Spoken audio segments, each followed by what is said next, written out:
आप सब, I hope आप सब बहुत अच्छे हैं एंड बहुत अच्छे से पढ़ाई कर रहे हैं। तो चलिए शुरू करते हैं आज की क्लास को। और चैप्टर चल रहा है जैव प्रक्रम। इंपॉर्टेंट चैप्टर है, मैं आपको बहुत बार बोल चुकी हूँ कि ये चैप्टर बहुत ही ज्यादा इंपॉर्टेंट है। लेक्चर नंबर 6 पर हम लोग आ चुके हैं। इसके अगर बात की जाए चैप्टर्स की, इसके हमने काफी टॉपिक्स को पढ़ लिया है। जैसे अगर मैं बात करूं, हमने पोषण को जान लिया है, क्या होता है, पोषण के प्रकारों को जान लिया है, पौधों में पोषण, अमीबा में पाचन, मानव पाचन तंत्र, और साथ ही साथ श्वसन को भी आप जान चुके हो, है ना।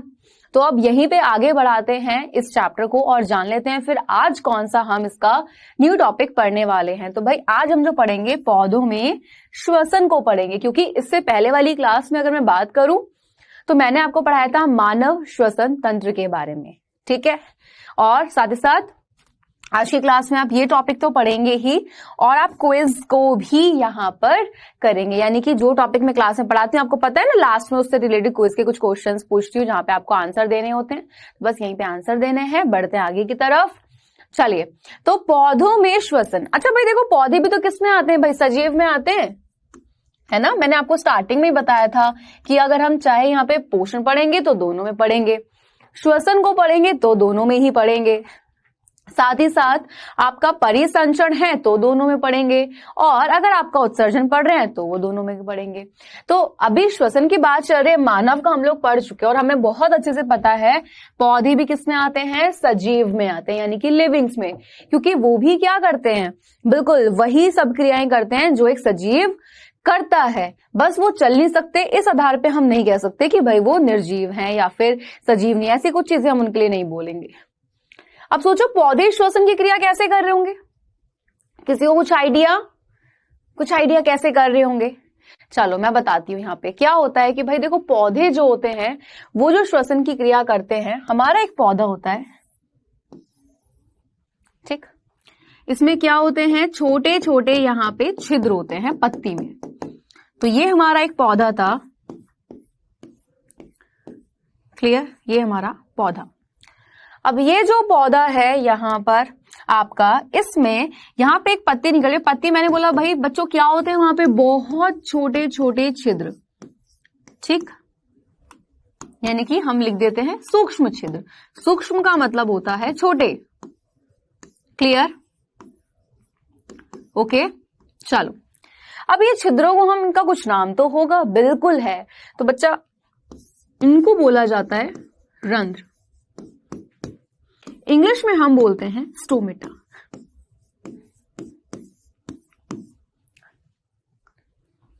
क्लियर है। तो ये जो सूक्ष्म छिद्र है, ठीक, इन छिद्रों को हम रंध्र और इंग्लिश में बोल देते हैं स्टोमेटा। तो पौधा जो श्वसन की क्रिया करता है वो इन्हीं के माध्यम से करता है। अब पॉइंट को देख लेते हैं एक बार। तो प्राणियों के समान पौधों को भी किसकी, ऊर्जा की क्या होती है भाई, आवश्यकता होती है। लेकिन याद रखिएगा, ठीक है, जो पौधे होते हैं, ठीक है, उनको ऊर्जा की कम आवश्यकता होती है। किसकी, ऊर्जा की कम आवश्यकता होती है। ओके, क्या ये चीज बिल्कुल क्लियर। तो जो भाई पौधे होते हैं उनको ऊर्जा की कम ही जरूरत होती है, जबकि किसको जरूरत होती है, यानी कि जंतुओं को, ओके, किसको, जंतुओं को ऊर्जा की अधिक आवश्यकता होती है। क्यों होती है, क्योंकि भाई एक जंतु जो है, ठीक है, आप सोचो हम मनुष्य हैं, हम कितने काम करते हैं, अभी हमें ये करना है, अभी हमें वो करना है, बहुत सारे काम होते हैं जिसके लिए हमें किसकी जरूरत होती है, जिसके लिए हमें जरूरत होती है ऊर्जा की। और ऊर्जा कहां से मिलती है, हमें भोजन से, जब उसका ऑक्सीकरण होगा, ठीक है, श्वसन की क्रिया होती ही वही है। तो क्या बोल रहे हैं, प्राणियों के समान पौधों को भी ऊर्जा की आवश्यकता होती है। पौधों को यह ऊर्जा श्वसन की प्रक्रिया द्वारा प्राप्त होती है। अब ध्यान से देख लीजिए, ऑक्सीजन यानी कि O2 और बच्चा आपका कार्बन डाइऑक्साइड यानी कि जो CO2 होती है, ये क्या कहलाई जाती है, हमारी श्वसन गैसें कहलाई जाती हैं। अब यहीं पे आगे आ जाओ, रंध्र। जैसे कि मैंने आप सबको बताया कि जो पौधा होता है, पौधे में पत्ती होती है, इस पत्ती में होते क्या है, अनेक सूक्ष्म छिद्र होते हैं। क्या होते हैं, अनेक सूक्ष्म छिद्र। क्लियर? इन छिद्रों को हम लोग क्या कह देते हैं? इन्हीं छिद्रों को हम नाम दे देते हैं रंध्र, और इंग्लिश में इनको बोलते हैं हम स्टोमेटा। ये चीज मैंने बताई। ये होते कहां पर हैं?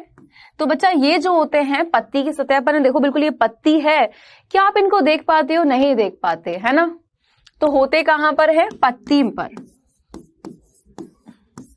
Okay, point clear? अगर कोई आपसे पूछे कि रंध्र या स्टोमेटा कहां पाए जाते हैं तो आप बोलोगे पत्ती की सतह पर। और इनके काम जो है भाई, ये देखो दो तरीके से काम को करते हैं। क्लियर? कौन से? दो तरीके से काम को करेंगे। चलिए जाने एक बार स्लाइड को बहुत ध्यान से देखिए।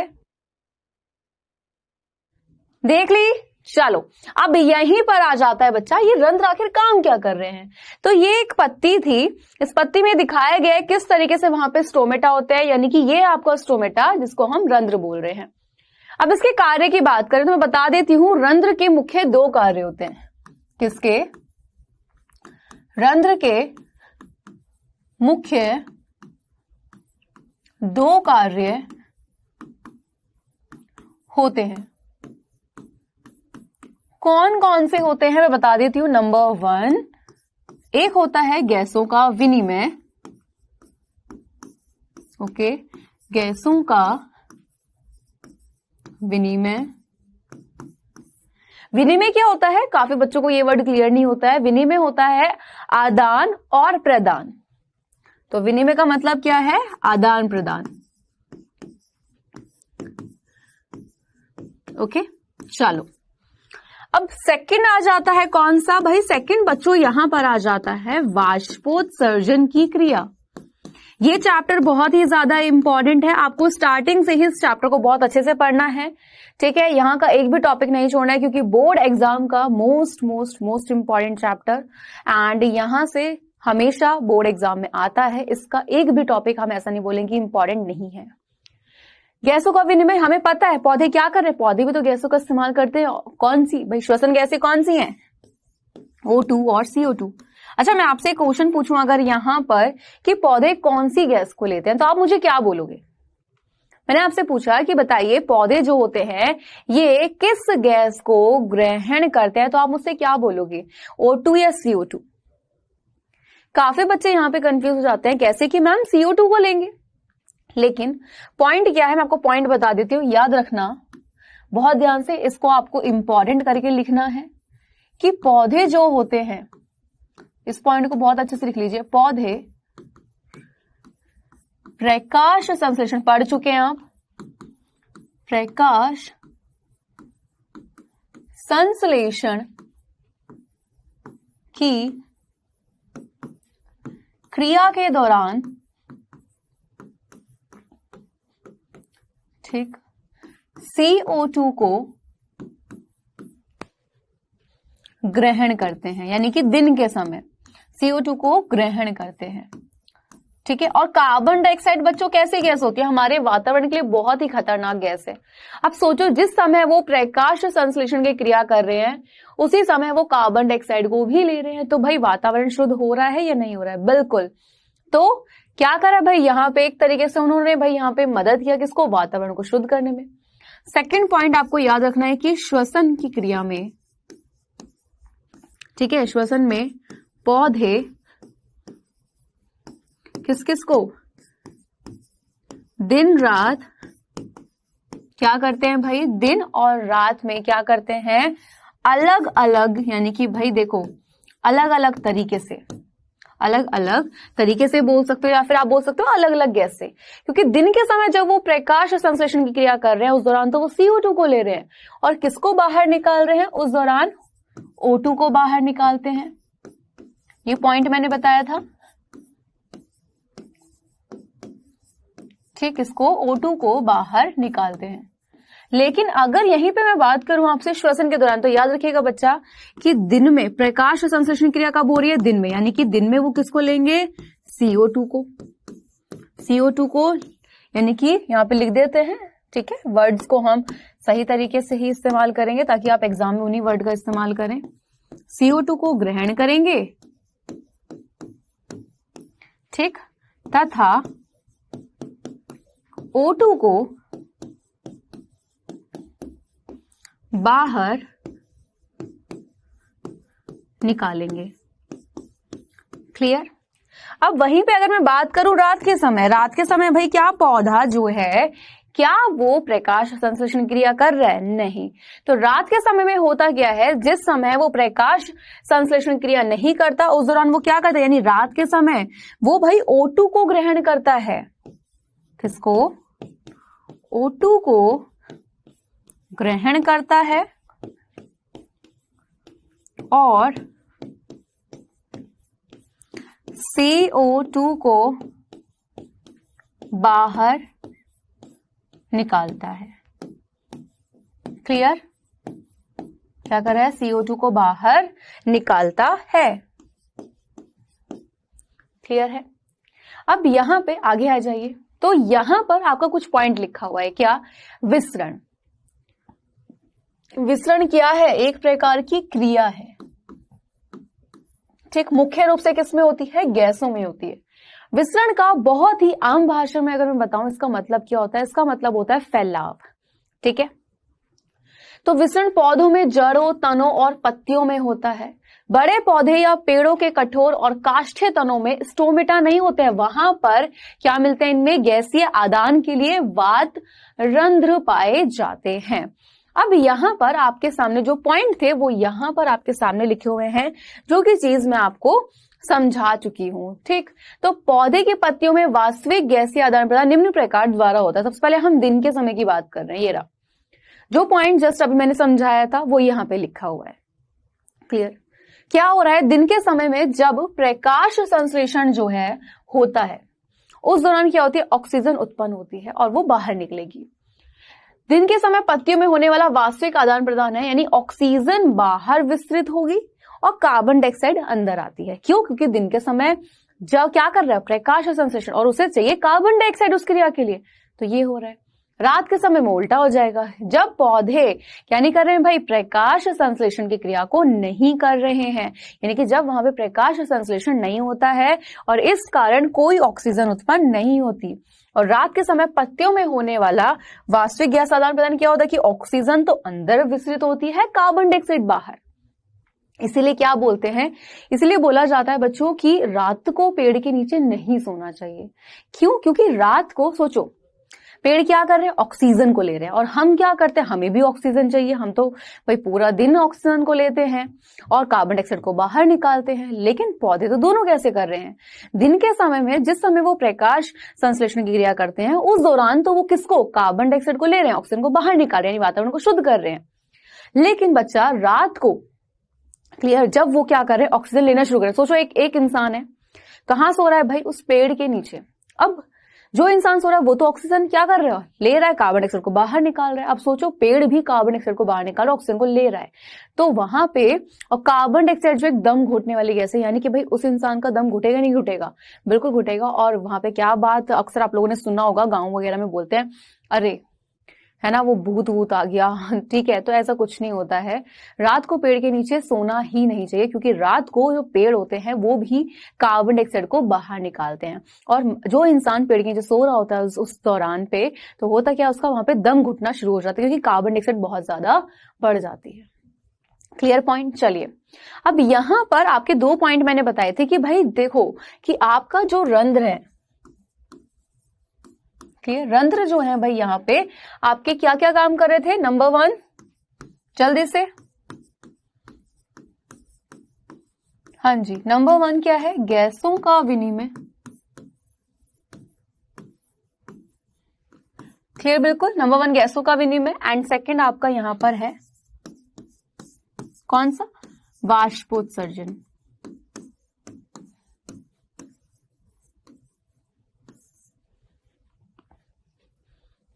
क्लियर, बिल्कुल, कौन सा?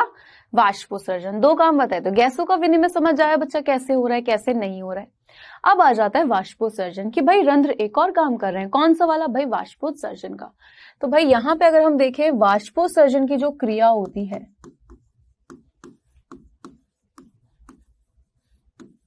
ये क्रिया कौन सी है? अच्छा, आपने सुना होगा वाष्प का उत्सर्जन। वाष्पोत्सर्जन का मतलब क्या है? वाष्प का उत्सर्जन होना। सोचो, एक बहुत सिंपल शब्द में बताती हूँ। हम लोग जब घर पे पानी गर्म करते हैं, आप देखते हो पानी हम गर्म कर रहे हैं, भाप निकलती है, वाष्प बन जाती है, ठीक। अब एक पौधा है, अब वो जो पौधा है, आप सोचो कि भाई जब हमें जितने खाने की जरूरत होती है हम उतना ही खाना खाते हैं। ऐसा तो नहीं है कि भाई अभी भूख नहीं है लेकिन फिर भी खाए जा रहे हैं। क्लियर है ना? तो यहाँ पे क्या होता है, वाष्पोत्सर्जन, आपका जो जल है उसको वाष्प के रूप में, जल का वाष्प के रूप में उत्सर्जन, ठीक। यहां पे ये भी कार्य कौन कर रहा है भाई? रंध्र कर रहे हैं। रंध्र कर रहे नहीं कर रहे हैं? रंध्र सहायता कर रहे हैं, बिल्कुल, ठीक है। या हम कह सकते हैं, या किसके माध्यम से? रंध्रों के माध्यम से ही हो रही है। रंध्रों के माध्यम से क्या हो रही है भाई? क्रिया होती है, ठीक। अब कैसे, क्यों कर रहे हैं आखिर वो? आप सोचो कि एक छोटा बच्चा है, ठीक है, एक छोटा सा बच्चा था, क्या करे जा रहा है भाई वो बच्चा? आपने देखा होगा जब जैसे गर्मी आ जाती है तो बच्चे पानी का पाइप लेते हैं, बहुत ज्यादा खेलते हैं, है ना। तो यहाँ पे सिर्फ बच्चे ही नहीं, कभी कभी बड़े भी ये चीज करते हैं कि पानी का पाइप लेंगे और पौधों को पानी देते रहते, भर भर के दे देते हैं। अब बेचारा वो पौधा थोड़ी बोलेगा कि भाई बस करो, अब हम खाना खा लेते हैं, हमारा पेट भर गया, उससे हम बोलते हैं नहीं भाई बस पेट भर गया, अब नहीं खा सकते। खाओगे तो क्या करोगे भाई? तबीयत खराब हो जानी है ना। अब पौधे को भी याद रखिएगा, एक लिमिट में उनको एक पानी की जरूरत होती है। अगर आप उनको कम दोगे तो वहां पे प्रॉब्लम है, अगर आप एक जरूरत से ज्यादा देते हो तो क्या करते हैं, वो उसको वाष्प बना के उड़ा देते हैं। क्लियर है? तो वाष्पोत्सर्जन जो है भाई, क्या कह रहे हैं यहाँ पे कि पौधे के वायवीय भाग, देखो ध्यान से, ये हमारा पौधा है, ये जड़ें, ये क्या है भाई यहाँ पे? मृदा, जड़, ये रहा हमारा भाई, क्या है? हमारी पत्ती है। जड़ कहाँ होती है भाई? जमीन के नीचे होती है, लेकिन जो पत्ती होती है वो कहाँ होती है भाई? ऊपर। और वो क्या है? वायवीय भाग है। तो ठीक है, ऊपर है बिल्कुल। तो पौधे के वायवीय भाग से जल का रंध्रों द्वारा, रंध्र कहाँ स्थित है भाई? पत्ती में स्थित है, ठीक। ये हमने बना दिया यहाँ पे रंध्र।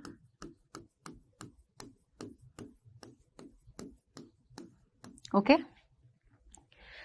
वापस से पॉइंट पढ़ेंगे, कहीं से कहीं तक कोई कंफ्यूजन नहीं रखेंगे। पौधे के वायवीय भाग, ठीक है, उसे जल का यानी कि रंध्र जो है, छोटे छोटे छिद्र जो है, किसके द्वारा भाई? यहाँ पे वाष्प के रूप में निष्कासन। निष्कासन का मतलब होता है बाहर निकालना।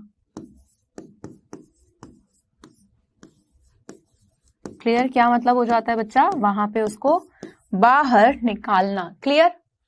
अब यहीं पर आगे अगर हम लोग बढ़े तो यहां पर क्या पॉइंट आया कि भाई आपका डेफिनेशन का, की डेफिनेशन बन चुकी है। अगर आपसे कोई पूछे वाष्पोत्सर्जन किसे कहते हैं तो आपके पास डेफिनेशन होगी और ये पता भी होना चाहिए। तो पौधे के वायवीय भागों से किसका?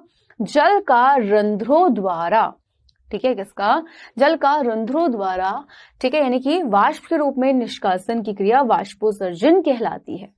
ये क्रिया कहाँ हो रही है? मुख्य रूप से पत्तियों में होती है, क्योंकि इनमें छोटे छोटे छिद्र होते हैं। ये पॉइंट बिल्कुल क्लियर कर दिया, जिन्हें हम रंध्र या स्टोमेटा कहते हैं। बिल्कुल क्लियर? चलिए, अब यहाँ पे है रंध्रों का खुलना और बंद होना। ये क्या है? तो रंध्रों का खुलना और बंद होना आखिर होता क्या है? तो मैं आपको यहाँ पे एक चीज बता देती हूँ कि रंध्र जो होते हैं वो खुलते और बंद होते हैं। जैसे दरवाजा था, अब एक दरवाजा क्या करते हैं? जब हम दरवाजे को खोलेंगे तो ही हम या तो बाहर जा सकते हैं या फिर अंदर आ सकते हैं। तो इस तरीके से रंध्र भी खुलते और बंद होते रहते हैं, ठीक। अब ये खुलते कैसे हैं, बंद कैसे होते हैं, ये क्रिया हो कैसे रही है, इसको जानते हैं। तो पत्तियों की बाह्य त्वचा या एपिडर्मिस में रंध्र मौजूद होते हैं। ये विशिष्ट कोशिकाएं होती हैं, पहले इसको पढ़ लीजिए, जिनमें मध्य में एक छिद्र होता है। ये छिद्र बंद और खुल सकते हैं, जिनका नियंत्रण द्वार कोशिकाओं द्वारा होता है। द्वार कोशिका, गार्ड सेल, ठीक है, ये क्या करती है? जैसे भाई गार्ड का काम क्या होता है कि जैसे जब आप कहीं रेस्टोरेंट में जाते हैं, आपने देखा होगा कि वो दरवाजा खोलते हैं, ठीक है, और फिर वहीं से आप क्या करते हो? बाहर निकलते हो, वापस दरवाजा खोलते हैं। यानी ये वो गार्ड क्या काम करता है? वो गार्ड ये काम करता है, आप जब जा रहे हो दरवाजा खोलना और बंद करने का। उसी तरीके से जो रंध्र होते हैं वहां पे क्या होती हैं, ये द्वार कोशिकाएं होती हैं और इनके द्वारा होता है। तो जब द्वार कोशिकाएं जल अवशोषित करके फूल जाती हैं तो रंध्र खुल जाते हैं। इसके विपरीत जब द्वार कोशिकाओं का जल बाहर निकलता है तो इससे सिकुड़ जाती हैं तो रंध्र बंद हो जाता है। रंध्रों के खुलने और बंद होने में प्रकाश का महत्वपूर्ण है। ये क्या बोल गए लाइन? आधे बच्चों को समझ आई होगी, आधे बच्चे सोच रहे हैं अरे क्या चल रहा है ये, है ना। चलो देखो, सबसे पहली चीज, एक पॉइंट जो आप लोगों को याद रखना है वो ये याद रखना है कि द्वार कोशिकाओं की संख्या,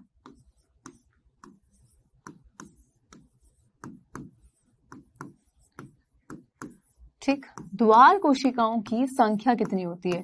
तो द्वार कोशिकाओं की जो संख्या होती है वो होती है कितनी? 2 होती है, याद रखिएगा। और रंध्रों का खुलना और बंद होना द्वार कोशिका की स्फीति और शलथ दशा पर क्या करता है, वहां पे निर्भर करता है। लिख लो इसको, ठीक। द्वार कोशिकाओं खुलना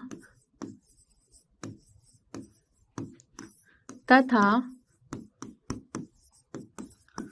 बंद होना,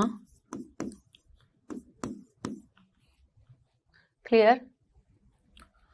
किस में? द्वार कोशिकाओं खुलना और बंद होना किस पर? हाँ जी, तो यहाँ पे द्वार कोशिकाओं का नहीं, हम इसको रंध्र करेंगे, ठीक है। चलो इसको रंध्र कर लो। द्वार कोशिका तो मदद कर रही है, तो रंध्रों का खुलना और बंद होना, हाँ जी, रंध्रों का खुलना और बंद होना भाई यहाँ पे किस पे डिपेंड है? तो जो द्वार कोशिकाएं हैं, ठीक है, द्वार कोशिकाओं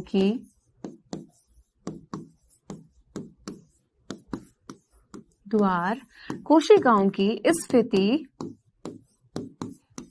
तथा शलथ दशा पर क्या कर रहे हैं भाई, वहां पे निर्भर करता है। Okay point. चलो, तो हमने बोला भाई रंध्र क्या हो रहे हैं, वहां पे खुल भी रहे हैं और वो रंध्र वापस से बंद भी हो रहे हैं। तो ये कर कौन रहा है? तो रंध्रों का खुलना और बंद होना किस पर डिपेंड है? द्वार कोशिकाओं की स्फीति और शलथ दशा पर क्या करता है? डिपेंड करता है। ये द्वार कोशिकाओं की जो संख्या होती है वो कितनी होती है? 2 होती है। अब इसका एक बार डायग्राम देख लीजिए यहाँ पे। हाँ जी, तो ये डायग्राम जो है आपके सामने, इस डायग्राम में ध्यान से देखो, यहाँ पे बताया गया है द्वार कोशिकाएं, ठीक है। आप देख रहे होंगे, देखो कौन कौन सी, ये 2 जहाँ पे एरो लगे हैं, ये वाला और एक ये वाला लगे हुए हैं, जो ये आपकी बनी हुई है। तो यहाँ पे इनको बोला गया है क्या? द्वार कोशिकाएं। ये क्या है? हमारा रंध्र छिद्र है। ये क्या है? हरित लवक। क्लियर? ध्यान से देखिए, ए वाले में बोल रहे हैं कि खुला, यानी कि ये क्या है भाई? आपके खुले रंध्र हैं, जबकि वो कौन सा हो जाता है भाई? ये वाला जो आपका यहाँ पे इस तरफ दे रखा है, ये कौन से हो जाते हैं? बंद रंध्र हो जाते हैं। क्लियर? चलो, अब यहाँ पे एक बहुत सिंपल तरीके से मैं आपको समझाती हूँ कैसे होता क्या है कि जैसे एक गुब्बारा है आपके पास। अब होली होती है तो होली पे आप क्या करते हो? गुब्बारे में पानी भरते हो, है ना, मारने के लिए। कभी कभी आपने देखा होगा एक गुब्बारा फूट जाता है, उसमें पानी तो ज्यादा हो जाता है। इसी तरीके से कुछ क्रिया यहाँ पर भी होती है, लेकिन कैसी हो रही है, क्या है, ये सब चीजें हमें यहाँ पर जाननी है। तो बहुत ध्यान से सुनना कि जब अंदर पानी बहुत ज्यादा है, अंदर बहुत ज्यादा पानी भरा हुआ है, अब उस कंडीशन में क्या होता है? बहुत ज्यादा पानी वहां पर है, तो वो बहुत सारा पानी भर चुका है। जिस तरीके से गुब्बारे में बहुत सारा पानी भर गया तो एक टाइम बाद वो फूट गया, पानी बाहर निकल गया और गुब्बारा क्या हुआ? वापस सिकुड़ गया। उसी तरीके से अब यहां पे होती क्या है? 2 भित्ति होती है, एक मोटी, क्लियर, एक होती है पतली। क्या होती है? एक मोटी होती है और एक आपकी पतली वाली होती है। तो ये जो मोटी भित्ति है ये पतली वाली पे धक्का मारेगी। अब सोचो, एक मोटा इंसान मार रहा है पतले में धक्का, तो पतला गिरेगा या बचा रहेगा? सोचो सोचो, गिरना है भाई। तो ये कुछ यहीं पे ऐसे भी हुआ। तो यहाँ की जो मोटी भित्ति थी, ठीक है, अंदर वाली मोटी भित्ति ने बाहर वाली जो पतली भित्ति थी इस पे दबाव डाला, जिसकी वजह से हुआ क्या कि रंध्र खुल जाते हैं। ठीक है, और वहीं पे जब सारा जो जल है वो वाष्प के रूप में बाहर निकल जाता है तब रंध्र बंद हो जाते हैं। तो इस तरीके से रंध्रों का खुलना और बंद होना कौन देखता है भाई? यहाँ पे यानी कि द्वार कोशिका देखती है। उनकी संख्या 2 होती है और ये किस पर डिपेंड करता है? द्वार कोशिका की स्फीति और शलथ दशा पर डिपेंड करता है। किसका? रंध्रों का खुलना। क्लियर है? चलिए, अब यहाँ पे बात आ रही थी कि ठीक है मैम, अगर हमारा जो वाष्पोत्सर्जन है, ठीक है, ये हमारी क्रिया समझ आएगी, लेकिन इस वाष्पोत्सर्जन की क्रिया के आपके फायदे क्या, इसका महत्व क्या है? तो वाष्पोत्सर्जन की क्रिया का महत्व क्या होता है? ठीक, महत्व क्या होता है? सबसे पहले ताप के नियमन में, मैं आपको आज की क्लास में यहां से, जैसे कि ना कभी कभी आपको कंफ्यूजन हो जाता है कि यहां से कैसे क्वेश्चन पूछे जाते हैं, तो आज की क्लास में मैं कुछ क्वेश्चंस भी लिखवाऊंगी। तो ताप के नियमन में, ठीक, एंड सेकंड चीज यहां पर आ जाती है क्या, सेकंड आ जाता है पौधे के अतिरिक्त जल को बाहर निकालने में, यानी कि अतिरिक्त जल को बाहर निकालने में।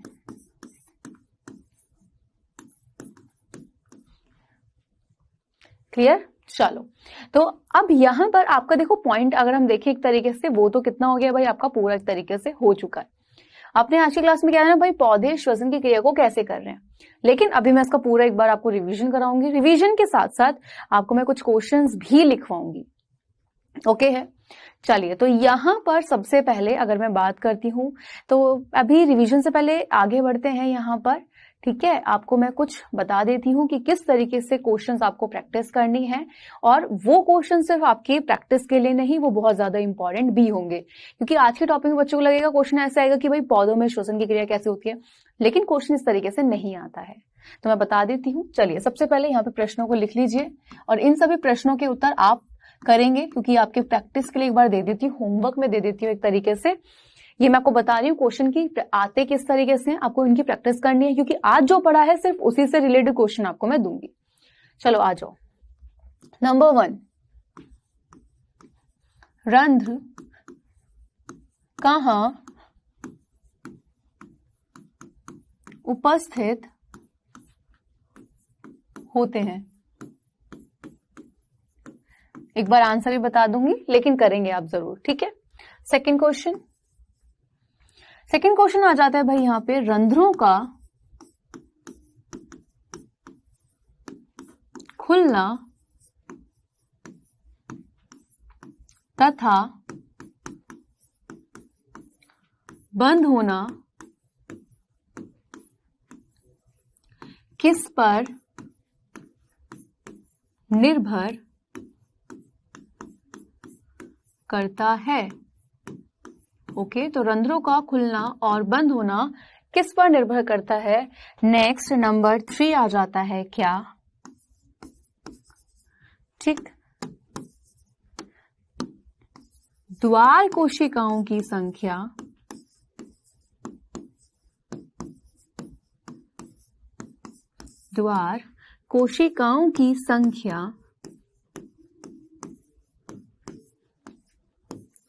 कितनी होती है?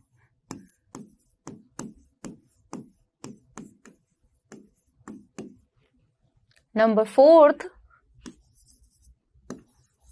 किस प्रक्रम के जरिए,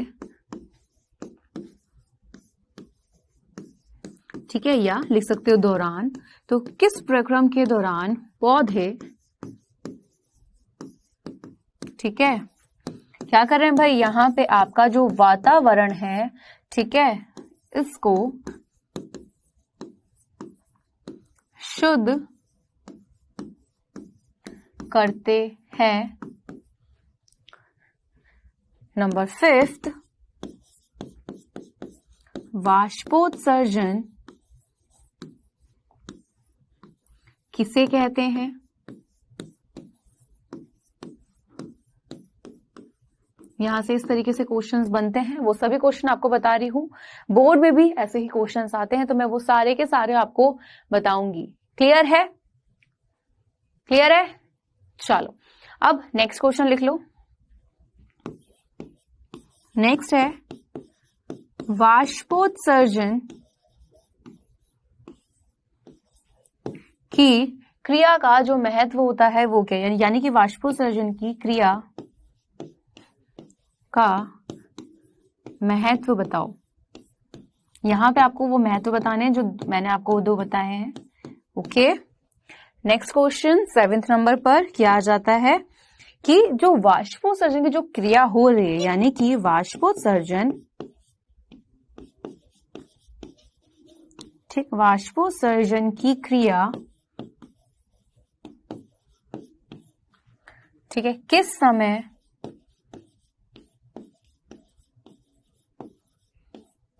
कम होती है,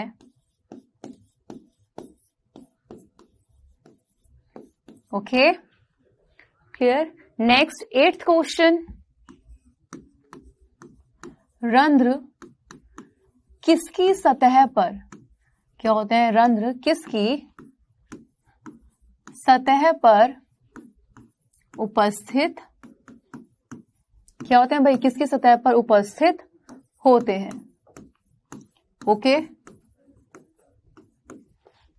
क्लियर इतनी चीज है। चलो बहुत सही। अब यहाँ पे ये जो क्वेश्चन लिखे हैं यहाँ पे, इन सभी के आंसर मैं आपको बता देती हूँ, लेकिन लिखकर आप लेकर आओगे, ठीक है। और जो लॉन्ग क्वेश्चन कैसे आते हैं, यहाँ से लॉन्ग क्वेश्चन तो वैसे जाता ही नहीं है, शॉर्ट में ही आपका यहाँ पर अगर हम बात करें वो जाता है।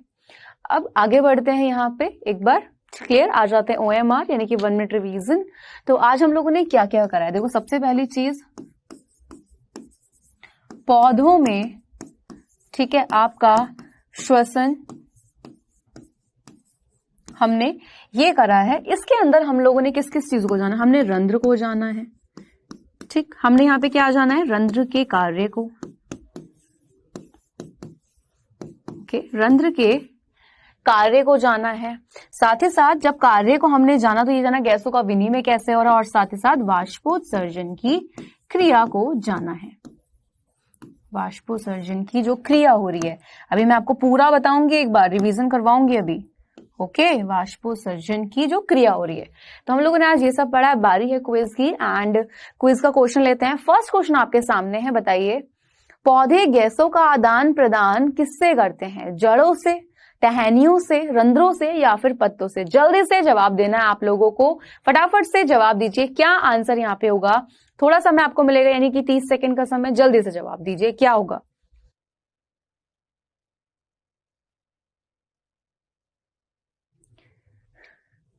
जल्दी से।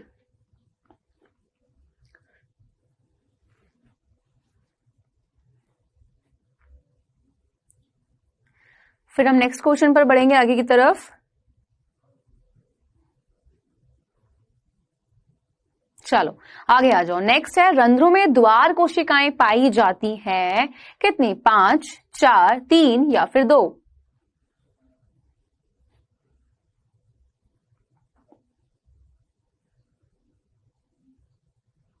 जल्दी से।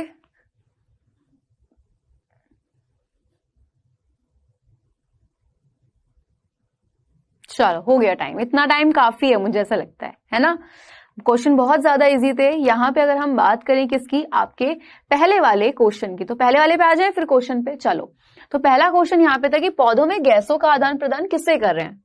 देखो यहाँ पे पत्ती थी, पत्ती में जो रंध्र थे, गैसों का आदान प्रदान तो भाई ये रंध्र कर रहे हैं, क्लियर है यहाँ पे पॉइंट। और ऑप्शन हमें दिए हुए हैं कौन कौन से, जड़ से दिया हुआ है यहाँ पर, आपका यहाँ पर किससे दिया हुआ है, आपका टहनियों। देखो जड़ तो वैसे भी गलत है, क्लियर, टहनियों से भी गलत है, रंध्रों से बिल्कुल सही होगा, ठीक है, क्योंकि जब हमें वहां पे रंध्र मिल चुका है फिर हम पत्ती पे क्लिक क्यों करें, क्योंकि उन्होंने पूछा किससे कर रहे हैं, तो रंध्र से कर रहे हैं ना। अगर ये पूछते हैं कि रंध्र कहाँ स्थित उपस्थित होते हैं तो हम बोलते पत्ते में। तो आंसर क्या हो जाता है, ऑप्शन नंबर सी,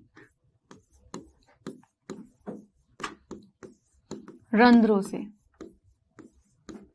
ओके। चलो नेक्स्ट है, यहाँ पे रंध्रों में द्वार कोशिकाएं पाई जाती हैं कितनी, तो आपको बहुत अच्छे से पता है, मैंने बोला था 2 पाई जाती हैं। क्या यहाँ पे हमारा 5 जवाब जो है वो सही होगा, नो, ना ही 4 ना ही 3। आंसर क्या है, ऑप्शन नंबर डी, यानी कि आंसर ऑप्शन नंबर डी कितना हो जाएगा भाई यहाँ पर, 2। क्लियर, दोनों क्वेश्चन क्लियर। अब एक बार स्टार्टिंग से हम लोग आ जाते हैं, ठीक है, और जो हमने आज पूरी क्लास में पढ़ा एक बार उसको रिवीजन करेंगे और क्वेश्चन के बार आपको आंसर बता देती हूँ ताकि आपको प्रॉब्लम ना आए, क्लियर। चलिए स्टार्ट किया था पौधों में श्वसन। मैंने बोला भाई पौधे भी किस में आते हैं, आपके सजीव में आते हैं, और प्राणियों के समान पौधों को भी क्या होती है, ऊर्जा की आवश्यकता होती है। पौधों को ये ऊर्जा किसकी क्रिया के जरिए, भाई श्वसन की क्रिया के, यानी कि भाई इस क्रिया के द्वारा आप कह सकते हो जरिए इसके द्वारा प्राप्त होती है। और श्वसन गैसें कौन सी हमारी, ऑक्सीजन और कार्बन डाइऑक्साइड। क्लियर। फिर हम आगे बढ़े, हमने बोला रंध्र। रंध्र क्या कर रहे हैं, गैसों के विनिमय में मदद कर रहे हैं। तो होता क्या है, पत्ती जो होती है, पत्ती पर क्या मिलते हैं, अनेक सूक्ष्म छिद्र पाए जाते हैं जिनको हम रंध्र, और इंग्लिश में इनको बोल देते हैं स्टोमेटा। क्लियर। तो रंध्र के मुख्य दो काम थे, एक तो गैसों का विनिमय, यानी कि विनिमय क्या होता है, आदान और प्रदान की, कौन सी गैस को ले रहे हैं, कौन सी गैस को बाहर निकाल रहे हैं, और एक होता है वाष्पोत्सर्जन, यानी कि जल का वाष्प के रूप में उत्सर्जन होना। ओके है यहाँ पर। अब यहाँ पे हमने देखा कि भाई पौधे तो दिन और रात के समय अलग अलग तरीके से गैसों का विनिमय करते हैं, मैंने पूरा बताया। और क्रिया कौन सी होती है, क्रिया होती है विसरण। विसरण का मतलब होता है फैलाव। तो विसरण पौधों में भाई जड़ों, तनों और पत्तियों में होता है। बड़े पौधों और पेड़ों के जो कठोर काष्ठे जो तने होते हैं उनमें स्टोमेटा नहीं होते, वहां पे क्या होते हैं, वात रंध्र उपस्थित होते हैं। आगे आए हम, यहाँ पे मैंने बताया दिन के समय पौधा जब प्रकाश संश्लेषण की क्रिया करता है उस दौरान वो CO2 को लेगा और O2 को बाहर निकालता है। ये मैंने आपको तभी बताया था जब मैंने प्रकाश संश्लेषण पढ़ाया था। और रात के समय में क्या करते हैं, वो O2 को लेते हैं और कार्बन डाइऑक्साइड को बाहर निकालते हैं। क्यों, क्योंकि उस दौरान वो प्रकाश संश्लेषण की क्रिया नहीं कर रहे हैं। क्लियर। आगे आ जाइए, फिर हम यहाँ पर आए, हमने भाई दोनों कामों को देखा था। गैसों का विनिमय हमने जान लिया कि किस समय कौन सा हो रहा है और कौन सी क्रिया के जरिए। फिर आया हमारा वाष्पोत्सर्जन। वाष्पोत्सर्जन क्या होता है, जल का वाष्प के रूप में उत्सर्जन। ठीक है। और यहाँ पे इस क्रिया के लिए क्या चाहिए होता है, भाई सूर्य जरूरी होता है, यानी कि सूर्य का प्रकाश। क्यों, क्योंकि सूर्य का प्रकाश जब आया उसमें क्या होता है, ताप भी होता है। आपने देखा होगा जब आप गर्मियों में छत पर जाते हैं तो आपको फर्श बहुत ज्यादा गर्म लगता है और पानी डालते ही देखते हो कि वो एकदम से सूख भी जाता है, लेकिन सर्दियों में गीला का गीला रहता है पूरा फर्श, है ना। जल्दी से वहां पे पानी भी नहीं, मतलब ऐसे सूख भी नहीं पाएगा, ऐसी का ऐसी रहेगा गीला। तो वाष्पोत्सर्जन यानी कि जल का वाष्प के रूप में उत्सर्जन। तो रंध्र क्या करते हैं भाई, यहाँ पे वाष्पोत्सर्जन की क्रिया में सहायता करते हैं, यानी कि जल को वाष्प के रूप में कहां से बाहर निकलेंगे, रंध्र से ही तो निकल रहे हैं, या फिर रंध्रों के माध्यम से ये क्रिया हो रही है। हम कह रहे हैं क्योंकि रंध्र खुलेंगे बंद होंगे तो ही तो बाहर निकलेगा जल वाष्प के रूप में। अब साथ ही साथ वाष्पोत्सर्जन की जो क्रिया है, यहाँ पे इसका महत्व क्या था कि एक तो ताप के नियमन में, यानी कि इसका जो पौधे का जो ताप होता है वो नियत, यानी कि नियत बना रहता है। और दूसरा है कि जितना फालतू पानी, कि भाई हम पौधे को पानी देते रहते हैं, हम सोचते हैं कि भाई अरे आज पौधे को पूरा पानी मिल गया, वो बहुत खुश होगा, लेकिन ऐसा नहीं होता। जितना उसको पानी चाहिए था वो पानी वो रख लेता है, लेकिन जितना भी फालतू पानी होता है, ठीक है, उसको वो क्या करता है, जितना भी फालतू पानी होता है उसको वाष्प के रूप में बाहर निकाल देता है। और ये कहाँ पे भाई, तो अब देख लीजिए डेफिनेशन पूरी लिखी थी कि भाई पौधों के वायवीय भागों से जल का रंध्रों द्वारा वाष्प के रूप में निष्कासन की क्रिया वाष्पोत्सर्जन आपकी क्या होती है भाई, यहाँ पे कहलाती है। ये क्रिया मुख्य रूप से पत्तियों में होती है, क्योंकि पत्तियों में क्या होता है, छोटे छोटे छिद्र होते हैं जिनको रंध्र या स्टोमेटा कह देते हैं। फिर आए रंध्रों का खुलना और बंद होना। और हमें बहुत अच्छे से पता है रंध्र जो होते हैं ये खुलते और बंद होते रहते हैं, और इनका खुलना और बंद होना किस पर डिपेंड करता है, द्वार कोशिकाओं की स्थिति और शलभ दशा पर। और रंध्र में जो भाई, यानी कि अगर हम बात करें द्वार कोशिकाओं की संख्या कितनी होती है, तो वो 2 होती है। तो होता क्या है कि जब अंदर क्या होता है भाई, जल होता है, तो अंदर की जो मोटी वाली भित्ति होती है वो बाहर की पतली भित्ति पर दबाव डालती है, जिसकी वजह से रंध्र खुल जाएंगे और जितना फालतू पानी होता है वो बाहर निकल जाता है। लेकिन जैसे सारा पानी बाहर निकल गया वो क्या हो जाता है, बंद हो जाते हैं रंध्र। सिंपल। क्लियर। तो ये आपको पूरा का पूरा मैंने पॉइंट बता दिया है, कैसे खुलते हैं कैसे बंद होते हैं। डायग्राम ये आपको प्रैक्टिस करनी है, वापस बोल रही हूँ, डायग्राम की प्रैक्टिस आपको स्टार्टिंग से ही करनी है। क्लियर है, क्लियर है, डायग्राम की प्रैक्टिस स्टार्टिंग से ही करनी है। और खुले और बंद रंध्र दोनों को आपको क्या करना है भाई, वहां पे डायग्राम अच्छे से बनाना आना चाहिए। देखो खुला बना लो, बंद में कुछ नहीं है, बस जो यहाँ पे खुला हुआ दिखा रहे हैं उसको थोड़ा बंद कर देना, सिंपल। लिखवाए मैंने कुछ क्वेश्चन आंसर बता देती हूँ। रंध्र कहाँ उपस्थित होते हैं, तो रंध्र कहाँ उपस्थित होते हैं, पत्ती में उपस्थित होते हैं, आप बोल सकते हो पत्ती की सतह पर। रंध्रों का खुलना और बंद होना किस पर निर्भर करता है, रंध्रों का खुलना और बंद होना द्वार कोशिकाओं की स्थिति और शलभ दशा पर निर्भर करता है। थर्ड है द्वार कोशिकाओं की संख्या कितनी होती है, तो 2 होती है। नेक्स्ट आ जाता है फोर्थ कि भाई किस प्रक्रम के दौरान पौधे वातावरण को क्या करते हैं, शुद्ध करते हैं। बिल्कुल, प्रकाश संश्लेषण की क्रिया के दौरान वो क्या करते हैं भाई, जो वातावरण होता है उसको शुद्ध कर देते हैं। क्लियर? क्योंकि इस दौरान वो क्या करते हैं, वो कार्बन डाइऑक्साइड को क्या कर रहे हैं भाई, वो ले रहे हैं और आपका ऑक्सीजन को बाहर निकाल रहे हैं। ऑक्सीजन क्या कर रही है, वातावरण को शुद्ध कर रही है। वाष्पोत्सर्जन किसे कहते हैं, डेफिनेशन दिखा चुकी हूं कि पौधे के वायवीय भागों से जल का वाष्प के रूप में निष्कासन वाष्पोत्सर्जन की क्रिया कहलाई जाती है। वाष्पोत्सर्जन की क्रिया का महत्व बताओ तो दो हैं, ताप के नियमन में एंड सेकंड अतिरिक्त जल को बाहर निकालने में। नेक्स्ट है वाष्पोत्सर्जन की क्रिया किस समय यानी कि भाई कम होती है। तो भाई सोचो, वाष्पोत्सर्जन की क्रिया में हमें किसकी जरूरत होती है भाई, यानी कि यहाँ पे प्रकाश भाई, बिल्कुल, क्योंकि ताप आता है वहां से। सोचो दिन के समय अब क्या हो रहा है भाई, सूर्य है तो ताप भी यानी कि वाष्पोत्सर्जन की क्रिया कैसी होगी, तेज। लेकिन शाम में जब सूरज ढलना शुरू होता है तो भाई क्या इतना ताप, इतनी गर्मी रहती है नहीं, तो शाम के समय कैसी हो जाएगी, कम हो जाएगी। नेक्स्ट, रंध्र किसकी सतह पर उपस्थित होते हैं, बिल्कुल पत्ती की सतह पर। सिंपल। तो सभी क्वेश्चंस के मैंने आपको बता दिए हैं आंसर, आपको इनको अच्छे से नोट डाउन करना है अपनी कॉपी में। 1 मिनट रिवीजन यानी पूरा रिवीजन मैंने आपको करा दिया आज की क्लास में कि हमने क्या पढ़ा वापस से, और क्विज आपकी हो ही चुकी है। फर्स्ट क्वेश्चन था क्विज का, पौधे गैसों का आदान प्रदान किससे करते हैं। सेकंड, रंध्रों में द्वार कोशिकाएं पाई जाती हैं कितनी। तो सारी चीजें हो चुकी हैं। अब देख लेते हैं नेक्स्ट क्लास में क्या पढ़ेंगे। तो नेक्स्ट क्लास में हम पढ़ेंगे पौधों में परिवहन। ओके, क्या पढ़ेंगे, पौधों में परिवहन। और साथ ही साथ यहाँ पे मैं बता देती हूँ, पौधों में परिवहन तो पढ़ोगे ही पढ़ोगे, हम यहाँ पर आपको मानव परिसंचरण तंत्र जो है इसकी भी हम शुरुआत कर देंगे।